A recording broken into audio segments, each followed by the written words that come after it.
जगत गुरु। देखिए, ऐसा है, जितने भी संत महात्मा हैं, समाज उनसे, व्यक्ति भी उनसे मार्गदर्शन लेते हैं। उनसे यदि पारिवारिक जीवन में कोई कठिनाई आ जाए तो उसे उसका हल पूछते हैं उनसे। हम लोग सांसारिक लोग है ना। तो ये बताया रामभद्राचार्य जी, ये गौ भक्त हैं, राम भक्त हैं, और मोदी जी ने किरण रिजिजू जो गौमांस भक्षक है उसको मंत्रिमंडल में रखे हैं। क्या रामभद्राचार्य जी उसे उचित मानते हैं?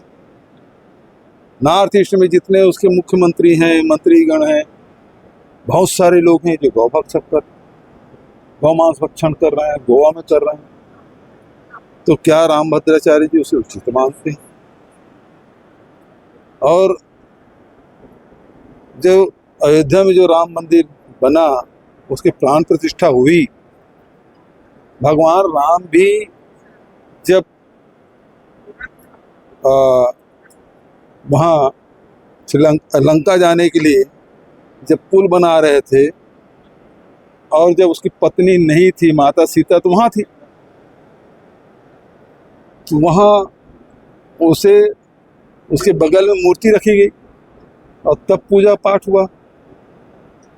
यहाँ जो पुजारी है, यजमान है, बिना शंकराचार्य के, रामभद्राचार्य जी अपने आप को शंकराचार्य मानते हैं, उनको भी निमंत्रण नहीं, उसको भी मंच पे स्थान नहीं।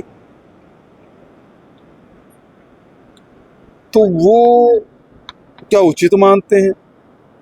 चौथी बात, आज आरएसएस हिंदू धर्म का सबसे बड़ा ठेकेदार बना हुआ है। रामभद्राचार्य जी किसी दूसरे संत के बारे में बोलते हैं उसको संस्कृत नहीं आती। मोहन भागवत जी कभी संस्कृत एक आध श्लोक बोले हैं क्या? एक आध श्लोक कभी किसी भाषण में? और धार्मिक चर्चा कभी किए हैं क्या? फिर वो हमारे धर्म का सबसे बड़ा ठेकेदार कैसे बन गया? और वहाँ जब चाहे वो पूजन हुए चाहे उसका प्राण प्रतिष्ठा हो, उसमें उसको उच्च स्थान कैसे मिल गया? रामभद्राचार्य जी उसे उचित मानते हैं।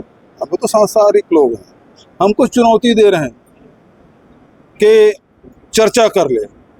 मैं उसे विनम्र निवेदन करना चाहता हूँ कि उसका जो चेला है वो कौन है? बागेश्वर, क्या नाम उनका? धीरेन्द्र शास्त्री जी उसके चेले हैं। वो पर्ची देख के सब बता देते हैं, उन्हीं चीज से उसके चरणों में बैठे रहते हैं।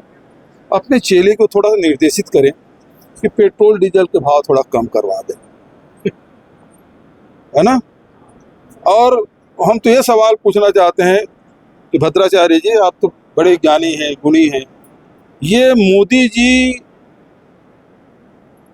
राष्ट्रपति ट्रंप के सामने झुक क्यों जाते हैं? और ये कैसी मजबूरी है? आप दिव्य दृष्टि से देख के बताइए कि मोदी जी कंप्रोमाइज क्यों हो गए? और आज पूरे देश पेट्रोल, डीजल, रसोई गैस, उस सब के लिए परेशान है। महंगाई बेतहाशा बढ़ते जा रहा है। तो मैं भद्राचार्य जी से यही कहूंगा, आप अपनी दिव्य दृष्टि से आप देख के बताइए कि आखिर मोदी जी क्यों ट्रंप के सामने कुछ नहीं बोल पा रहे हैं। वो कहते हैं पेट्रोल रूस से खरीदना है तो खरीद लेते हैं, नहीं खरीदना है तो नहीं खरीदते।